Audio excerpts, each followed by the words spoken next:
Assalamualaikum Bunda, selamat datang. Nah, di pembahasan kita kali ini kita mau ngobrolin sesuatu yang, rasanya deket banget ya sama kita semua para ibu, yaitu gimana sih caranya mendidik anak soleh di tengah gempuran era digital seperti sekarang ini.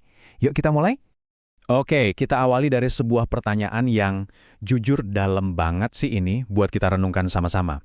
Yuk, coba kita lihat ke dalam rumah kita, ke dalam interaksi kita sehari-hari. Udah beneran belum ya, rumah kita ini jadi sekolah pertama buat anak-anak? Jadi tempat di mana fondasi iman dan akhlak mereka itu dibangun? Nah, pertanyaan barusan itu langsung ngebawa kita ke salah satu tantangan paling besar zaman sekarang. Ya, dilema digital. Sesuatu yang mau nggak mau, kita semua hadapi setiap hari. Soalnya teknologi itu kan emang kayak dua sisi mata uang ya Bunda. Di satu sisi, wah, gawai atau gadget itu bisa jadi jendela ilmu pengetahuan yang luas banget. Tapi di sisi lain, kalau kita nggak bijak mengelawanya, gawai ini bisa jadi pintu yang justru bikin anak-anak kita lalai, ngejauhin mereka dari hal-hal yang sebetulnya jauh lebih penting. Terus gimana dong caranya biar seimbang? Nah, jawabannya itu ternyata ada di peran kita yang paling mendasar di dalam keluarga. Yuk kita lihat gimana konsep ini bisa jadi kuncinya. Pasti sering dengar ungkapan ini kan? Ibu adalah madrasah pertama bagi anaknya. Ini tuh bukan sekedar kiasan loh, tapi beneran dalam maknanya. Kenapa? Karena anak-anak itu peniru yang paling ulung.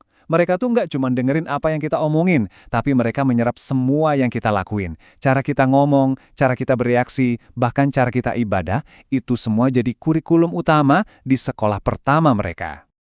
Oke, jadi pegangan kita buat melakukan semua ini tentu bukan cuma teori psikologi modern aja ya. Tapi yang paling utama adalah tuntunan abadi dari iman kita. Inilah why-nya, alasan besar di balik semua usaha kita. Lihat deh ayat ini. Ini tuh panggilan sekaligus amanah yang besar banget buat kita. Perintah untuk menjaga di sini itu bukan cuma soal menjaga fisik aja, tapi yang lebih penting lagi adalah perlindungan spiritual. Ini tugas suci yang Allah kasih langsung ke kita sebagai orang tua. Tanggung jawab ini dipertegas lagi loh dalam hadis. Peran kita sebagai pemimpin, ya pemimpin di unit terkecil yaitu keluarga, itu jelas banget. Kita ini gembala dan anak-anak kita adalah gembalaan yang kelak akan kita pertanggungjawabkan. Oke, kita udah paham fondasinya, udah tahu kenapanya ini penting banget. Sekarang, yuk kita masuk ke bagian yang paling praktis. Gimana caranya? Langkah-langkah nyata apa sih yang bisa mulai kita terapkan di rumah? Ini dia nih, ada 5 kebiasaan praktis yang bisa banget kita coba bangun sama-sama di rumah. Pertama, sholat berjamaah sekeluarga. Ini penting banget buat bangun ikatan spiritual. Kedua, biasain baca 1 ayat sehari, biar anak cinta sama Al-Quran. Ketiga, berdoa bareng sebelum tidur. Ini bikin hati tenang loh. Keempat, nah ini dia, tetapkan batasan waktu main gawai yang jelas. Dan yang kelima, yang paling penting dari semuanya, kita, orang tuanya, harus jadi contoh duluan. Karena semua itu nggak akan berhasil kalau kita sendiri nggak melakukannya. Nah, semua tips dan prinsip yang kita bahas tadi itu pada akhirnya mengerucut ke satu hal. Satu konsep yang paling kuat dan berpengaruh dalam pengasuhan. Coba deh Bunda, kita sama-sama resapi kalimat ini. Anak-anak itu nggak butuh orang tua yang sempurna kok.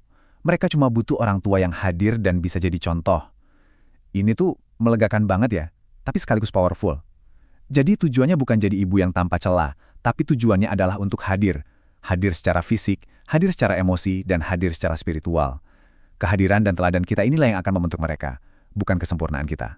Dan inilah visi kita bersama ya. Bayangkan dengan menerapkan kebiasaan-kebiasaan kecil yang konsisten tadi, rumah kita jadi penuh dengan zikir, penuh dengan ingatan kepada Allah. Nah, dari lingkungan yang seperti inilah, insya Allah akan lahir generasi penerus yang gak cuma cerdas otaknya, tapi juga kokoh imannya dan mulia karakternya. Jadi Bunda, jangan pernah lupa ya betapa besar kekuatan yang kita miliki. Karena di balik setiap generasi yang soleh dan kuat, selalu ada peran seorang ibu yang hebat. Semoga kita semua dimampukan ya untuk menjalankan amanah besar ini dengan sebaik-baiknya. Amin.